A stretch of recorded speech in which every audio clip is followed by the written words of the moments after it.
Hello guys, welcome to all in RK English classes. My dear student, we are meeting after long gap. So today I am present with one more video for class 10th. The name of the chapter is Correct Form of the Verb. तो बच्चों आज पुनः एक बार आप सभी का R K English classes में स्वागत है। एक बार मैं पुनः डॉक्टर रघुनाथ कनौजिया आपके लिए एक नया video specially for the student of class 10 के लिए लेकर आया हूं, जो इस बार बच्चों हमारा चैप्टर है इंग्लिश ग्रामर में correct form of the verb. बच्चों इसके तहत हमारे इंग्लिश वाले बोर्ड पेपर में ग्रामर सेक्शन में एक सिंगल वाक्य दिया जाता है और आपसे कहा जाता है कि ब्रैकेट में दिए हुए एक जो वर्ब रहता है उसको सही रूप में लिखिए, उसका करेक्ट फॉर्म का प्रयोग कीजिए। इसके लिए बच्चों 2 मार्क्स प्रिस्क्राइब्ड है। सिंगल वाक्य यदि वाक्य आपका सही जाता है तो इसमें आपको 2 नंबर बड़ी आसानी से मिल सकते हैं बच्चों। तो आज के इस वीडियो में हम 10 महत्वपूर्ण करेक्ट फॉर्म के वाक्यों को समझेंगे और उनका सही प्रयोग जानेंगे। तो बच्चों सारी बात को समझने के लिए, इन 10 वाक्यों को समझने के लिए वीडियो को लास्ट तक जरूर देखें। और यदि बच्चों आपको मेरा वीडियो अच्छा लगे, बातें समझ में आए तो लाइक, शेयर और चैनल को सब्सक्राइब जरूर करें। तो बच्चों आज के इस वीडियो में जो पहला सेंटेंस है, आई हैव ... एन एसे। इसी प्रकार से बच्चों एक वाक्य हमारे बोर्ड वाले पेपर में दे दिया जाएगा और ब्रैकेट में एक वर्ब दिया जाएगा जो सही रूप में नहीं होता। हमें क्या करना है, कुछ हमें हिंट दिया रहेगा, उसी के आधार पर हमें इस चीज को उठाकर डॉट डॉट वाले स्थान पर, रिक्त स्थान पर रख देना है, बट इन करेक्ट फॉर्म, किंतु बच्चों उसे सही रूप में। तो पहले वाक्य में बच्चों आई हैव, हम देखते हैं कि आई हैव एन एसे, और बच्चों हैव का प्रयोग हमारा प्रेजेंट परफेक्ट टेंस में होता है। हैव का प्रयोग प्रेजेंट परफेक्ट टेंस में होता है, जिसमें बच्चों जो वर्ब का प्रयोग होगा वो थर्ड फॉर्म में, अर्थात बच्चों हमें राइट का यहाँ थर्ड फॉर्म बनाना है, जिसका होता है राइट, रोट, रिटन। अर्थात बच्चों हम पहले वाक्य में रिटन भर करके बड़ी आसानी से बच्चों हमें 2 नंबर मिल जाएंगे। इसी क्रम में बच्चों सेंटेंस नंबर जो 2 है, सी ... अप 5 o'clock, और बच्चों ब्रैकेट में गेट है। तो इसका जो अर्थ है बच्चों कि वह 5 बजे उठती है या जागती है। तो बच्चों तातीते आने पर हम उसे प्रेजेंट इंडेफिनिट टेंस मानते हैं। तो यदि हमारा कर्ता बच्चों सिंगुलर नंबर होता है तो मुख्य क्रिया की पहली अवस्था में क्या करते हैं, यस या यस लगाते हैं, और यदि कर्ता हमारा प्लूरल नंबर बहुवचन होता है तो वर्ब की फर्स्ट फॉर्म का मेन प्रयोग कर देते हैं। तो यहाँ बच्चों क्या होना है, गेट को हम गेट्स में बदल देंगे और हमारा वाक्य सही हो जाएगा। तो जो नया वाक्य बना बच्चों, सी गेट्स अप 5 o'clock। इसी क्रम बच्चों तीसरा वाक्य, he was ... by you yesterday, अर्थात बच्चों ब्रैकेट में बीट शब्द दिया गया है, वाक्य में बाई शब्द आया है। बच्चों बाई आने पर हमें पता लगता है कि ये वाक्य पैसिव वॉइस का है। इसमें है पैसिव वॉइस में। तो पैसिव वॉइस में बच्चों जो भी हेल्पिंग वर्ब होता है उसके बाद helping verb plus third form का प्रयोग किया जाता है, अर्थात बीट का बच्चों हम थर्ड फॉर्म बीटन लगाएंगे और हमारा वाक्य सही हो जाएगा। तो he was beaten, he was beaten by you yesterday. इसी क्रम बच्चों माई फादर, सेंटेंस नंबर 4 को समझें। My father dot dot this house last year. इसका हिंदी जब निकालेंगे बच्चों तो मेरे पिताजी ने इस मकान को पिछले साल बनवाया। पिछले साल का मतलब बच्चों ये पास्ट इंडेफिनिट टेंस की तरफ वाक जा रहा है। पास्ट इंडेफिनिट टेंस का जो रूल है बच्चों, सब्जेक्ट वर्ब की सेकंड फॉर्म, यदि हमारा वाक अफर्मेटिव है तो इसमें बच्चों क्या करना है कि माई फादर बिल्ड का second form built,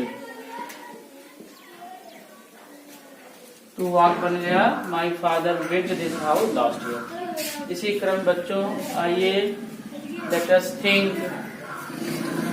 us talk about sentence number 5। They dot dot in Delhi since 2010।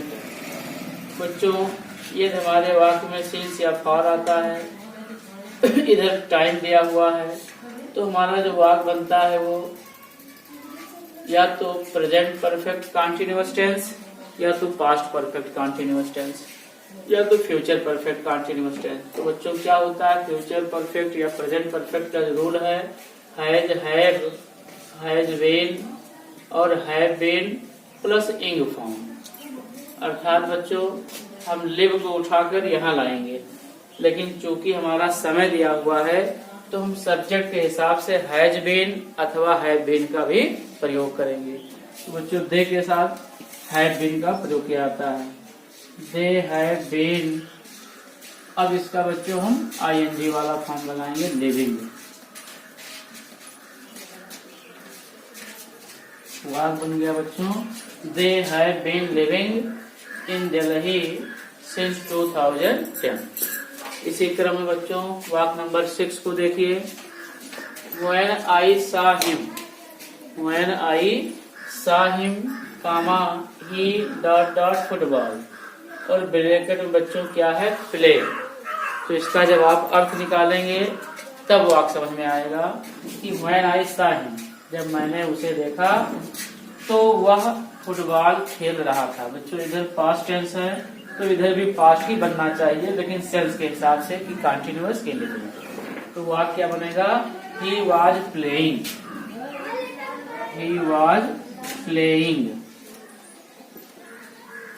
बच्चों वाक्य बन गया when I saw him he was playing football. इसी क्रम में see the sentence number 7 I dot dot use this lesson tomorrow. यहाँ बच्चों समझने वाली जो बात है, जैसे हमने यहाँ लास्ट ईयर देखा, स्टरडे देखा, यहाँ हमको देखना है टुमारो, जो कि बच्चों सिंबल ऑफ फ्यूचर इंडेफिनिट। तो फ्यूचर इंडेफिनिट बच्चों क्या होता है विल या शैल और प्लस वर्ब की फर्स्ट फॉर्म का प्रयोग किया जाता है, अर्थात आई के साथ बच्चों शैल का प्रयोग। तो टीच तो यहाँ आएगा लेकिन उसके पहले शैल भी लगाना है। I shall teach you, I shall teach you this lesson tomorrow. और इस प्रकार से बच्चों वाक्य हमारा ये डन हो गया। C sentence number 8 he dot dot for stealing a pen. अर्थात बच्चों पनिश वर्ब को ही के बाद भरना है। इसका जो सेंस निकलना चाहिए बच्चों, उसे पेन स्टीलिंग के लिए पनिश दिया गया। अर्थात बच्चों पैसिव वॉइस का वाक्य है तो हमें सहायक क्रिया के साथ थर्ड फॉर्म का प्रयोग करना है। तो he was punished, he was punished for stealing a pen. बड़ा प्यारा वाक्य बच्चों। इसी क्रम में सेंटेंस नंबर 9 को समझते हैं। वाक्य का प्रारंभ हुआ है why dot dot you not write arrested yesterday. यहाँ बच्चों यस्टरडे आया है और आपका वाक्य है जो डब्ल्यू एस टाइप का है। कभी कभार बच्चों क्या होता है ब्रैकेट में 3-4 शब्द दिए होते हैं, उसमें से कोई चूज करना पड़ता है, और ज्यादातर सिंगल वर्ड होता है, उसी को हमें जो है सही रूप में रखना होता है। तो यहाँ डू, डिड, वाज और वर, तो बच्चों यस्टरडे को देखने के बाद पता लगता है कि ये हमारा वाक्य पास्ट इंडेफिनिट टेंस का है। तो पास्ट इंडेफिनिट टेंस में बच्चों सभी कर्ता के साथ जो हम सहायक क्रिया का प्रयोग करते हैं WH टाइप वर्ड के बाद वो हमारा डिड आता है। डू का प्रयोग हम प्रेजेंट में करते हैं, वॉच का प्रयोग यू के साथ होता नहीं, और वर का प्रयोग बच्चों अगर इंग होता तब किया जाता। तो हमारा यहाँ जो मोस्ट सुटेबल वर्ड है डिड। हमारा वाक्य बनेगा why did you not write a letter yesterday. इसी क्रम में बच्चों सेंटेंस नंबर लास्ट को देखिए और समझिए। He dot dot a good boy. कभी कभार बच्चों ब्रैकेट में कोई भी शब्द ना लिख करके बी फॉर्म दिया होता है। बी फॉर्म का मतलब बच्चों 5 सहायक क्रिया से है। इज, एम, आर, वाज और वर। इसमें से कोई हमको चूज करना है। बी फॉर्म के रूप में ये 5 शब्द छिपे होते हैं। तो आप यहाँ एम का प्रयोग ही के साथ हो नहीं सकता, आर का प्रयोग नहीं हो सकता, वर का प्रयोग नहीं हो सकता। अब बच्चों आपके पास 2 ऑप्शन है, या तो इज लगा लो या तो वाज, दोनों से वाक्य आपका बन जाएगा। तो he is a good boy अथवा वाज भी बच्चों प्रयोग किया जा सकता है। इस प्रकार से बच्चों ये 10 मोस्ट इम्पॉर्टेंट सेंटेंस है in the use of correct form of the verb. If you study them surely you will find 2 marks in board examination. So please, if you like my videos, like and subscribe RK English classes on YouTube channel to get more videos. Thanks for watching the video.